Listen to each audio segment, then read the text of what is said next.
Hi friends, ఇక మన పొలం కాడ ఒర్రె ఉంటుంది. ఒర్రె అయితే విపరీతంగా వాడుతుంది. చూడండి నీళ్ళు ఎలా పోస్తున్నాయో. ఒక పొలానికి రావడం కోసం పైప్ వేసాం. పైపు భారీ భారీ వర్షం పడుతుంది. వెల్లగుడిగా వర్షం పడుతుంది.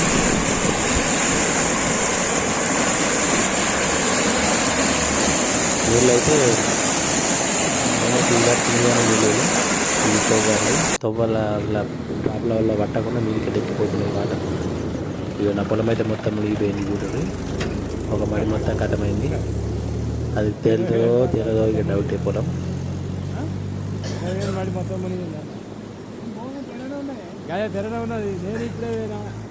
ఇప్పుడే పొలం అయితే మొత్తం మునిగిపోయింది. అది ఇక్కడ తవ్వకైతే గండి పడ్డది.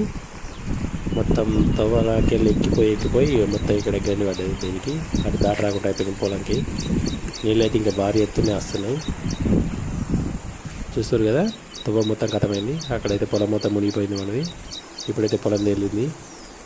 ఈ గండి పడ్డాక పొలం అయితే తేలింది.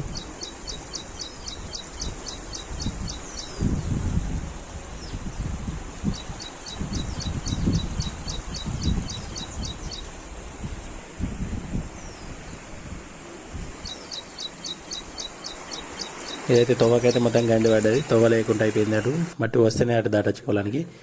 ఇది వచ్చేసి మా ఊరి పెద్దయ్య చెరువు. ఫుల్గా నిండిపోయింది. ఇది ఫుల్ వాటర్ అయితే భారీ ఎత్తునే వాటర్ వచ్చినాయి.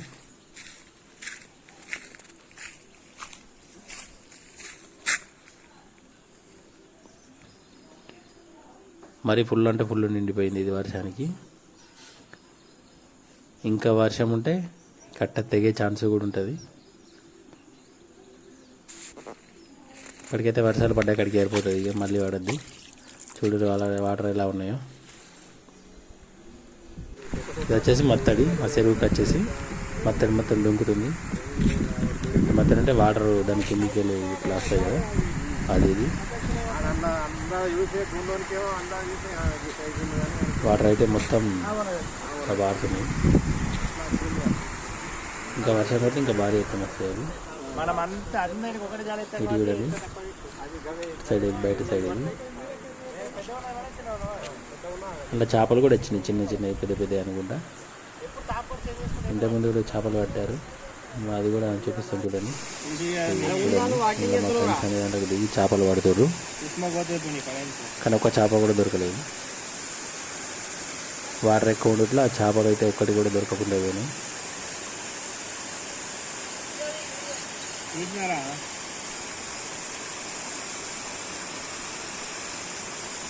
కొద్దిగా వాటర్ తగ్గితే ఫిష్ అయితే దొరికే ఆప్షన్ ఉంది. ఇంకా భారీ వర్షం పడితే ఇంకా ఇంకా నెల దాకా వాడుతుంది.